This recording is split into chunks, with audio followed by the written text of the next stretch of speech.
Мы, как вы знаете, в свое время подхватили проект в Иране, который осуществлялся немецкими компаниями. Presiden Rusia Vladimir Putin dikabarkan telah mengadakan pertemuan mendadak dengan Ali Larijani, penasihat utama pemimpin tertinggi Iran di Kremlin pada Minggu 20 Juli untuk membahas program nuklir. Rusia memiliki hubungan erat dengan para pemimpin ulama Iran dan telah memberikan dukungan krusial bagi Iran. Meski begitu, Moskow tak secara terang-terangan mendukung Iran, bahkan setelah Amerika Serikat dan Israel menjalankan kampanye pengeboman besar-besaran di Iran pada bulan Juni. Juru bicara Rusia Dmitry Peskov mengatakan bahwa wakil Iran itu menyampaikan penilaian mengenai situasi yang meningkat di Timur Tengah dan seputar program nuklir Iran di pertemuan yang tidak diumumkan ini. Putin telah menyampaikan sebelumnya bahwa posisi Rusia sudah dikenal luas tentang cara menstabilkan situasi di kawasan dan mengenai penyelesaian politik program nuklir Iran. Putin juga menyatakan dukungan penuhnya terhadap Iran dalam menggunakan energi nuklir secara damai. Dalam sebuah wawancara dengan Sky News Arabia pada pertengahan Juni lalu, Putin menegaskan bahwa Rusia mendukung Iran untuk mengembangkan energi nuklir Iran selama tetap pada jalur damai. Bahkan Moskow siap memberikan dukungan teknis melalui perusahaan nuklir Rusia Rosatom yang kini juga mengoperasikan pembangkit listrik nuklir Bashan di Iran. Di sisi lain, Iran bersama Inggris, Prancis, dan Jerman dilaporkan juga tengah menyusun rencana untuk menggelar pembicaraan baru pekan depan mengenai program nuklir dari Tehran. Hal ini menyusul peringatan dari ketiga negara Euro tersebut bahwa jika negosiasi tidak segera dilanjutkan, sanksi internasional bisa diberlakukan kembali ke Iran. Dilansir dari Reuters Senin 21 Juli, prinsip pelaksanaan perundingan telah disepakati. Namun waktu dan lokasi pertemuan masih dalam tahap konsultasi. Belum diputuskan juga negara mana yang akan menjadi tuan rumah pembicaraan. Sebelumnya, Kepala Kebijakan Luar Negeri Uni Eropa dan Menteri Luar Negeri Iran, Abbas Araghchi, untuk pertama kalinya kembali melakukan diskusi sejak serangan yang dilakukan oleh Israel dan Amerika Serikat. Araghchi menyebut bahwa jika Euro ingin memainkan peran, mereka harus bertindak secara bertanggung jawab dan meninggalkan pendekatan ancaman serta tekanan, termasuk wacana snapback yang menurutnya tidak memiliki dasar hukum maupun moral. Adapun Eropa menyatakan jika perundingan nuklir gagal, maka akan memicu mekanisme snapback untuk memulihkan sanksi internasional terhadap Iran. Mekanisme snapback dapat digunakan untuk mengaktifkan kembali sanksi sebelum resolusi dari Dewan Keamanan PBB.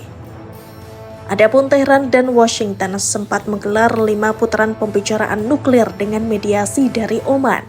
Namun pembahasan mengalami kebuntuan, terutama terkait tingkat pengayaan uranium di Iran. Tehran sendiri bersikeras bahwa program nuklirnya semata-mata untuk tujuan sipil. Saat ini, Inggris, Prancis, Jerman, China, dan Rusia merupakan pihak-pihak yang tersisa dalam perjanjian nuklir dengan Iran di 2015. Amerika Serikat tidak lagi menjadi bagian dari hal itu menyusul langkah mereka menarik diri dari kesepakatan tersebut pada tahun 2018.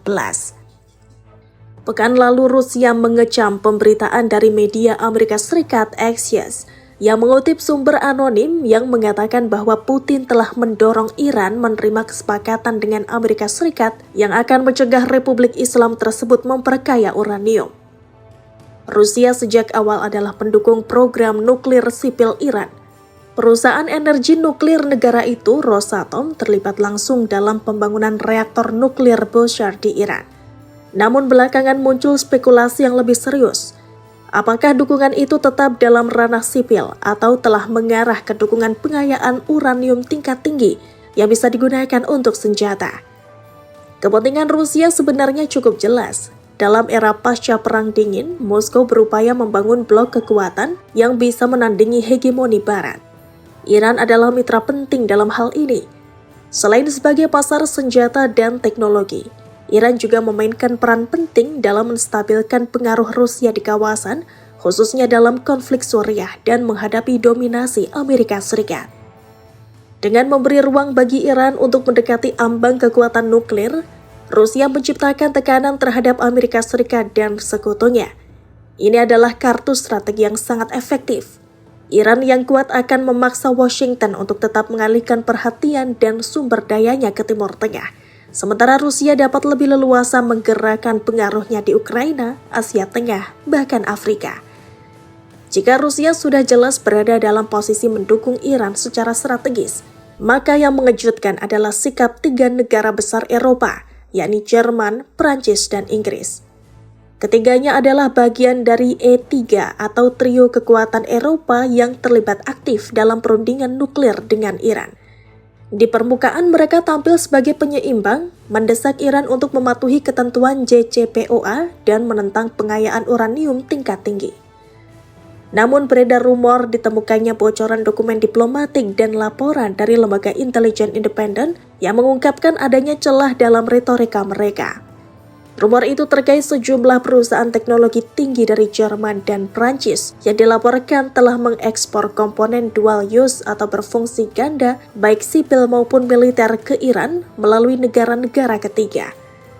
Sementara itu, sistem keuangan Inggris diketahui masih digunakan oleh jaringan perantara yang menghubungkan perusahaan Iran dengan penyedia teknologi nuklir Eropa. Jika hal ini benar adanya, apa alasan negara-negara ini tampaknya diam-diam membuka ruang bagi Iran? Pertama, hubungan dagang dengan Iran adalah peluang besar. Eropa ingin memastikan bahwa ketika sanksi Amerika Serikat melemah atau dicabut, mereka memiliki posisi strategis dalam pasar energi, konstruksi, dan teknologi Iran. Kedua, Eropa juga melihat Iran sebagai penyeimbang atas dominasi Amerika di kawasan. Dengan memberi Iran cukup ruang untuk mempertahankan manfaat nuklirnya, Eropa menciptakan posisi tawar yang lebih fleksibel terhadap Washington dan Moskow sekaligus. Gabungan dari semua faktor ini menimbulkan ketakutan mendalam di Washington dan Tel Aviv.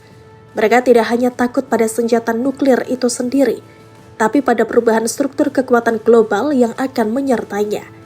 Iran dengan kekuatan nuklir, meskipun tidak sampai ke tahap senjata siap pakai, sudah cukup untuk mengguncang seluruh tatanan keamanan Timur Tengah.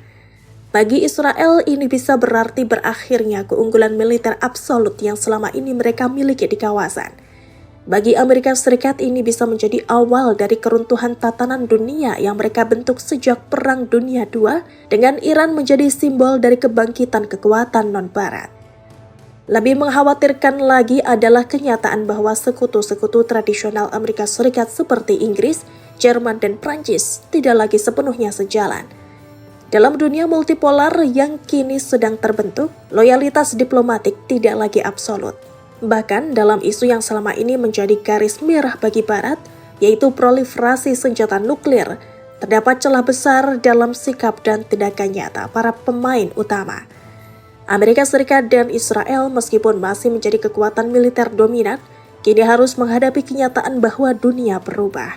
Ketika Iran semakin dekat ke ambang kekuatan nuklir dan ketika negara-negara besar yang dulu bisa diandalkan justru menunjukkan wajah ganda, maka ketakutan bukan lagi sekadar persepsi. Ia telah menjadi gejala dari hilangnya kendali atas tatanan dunia.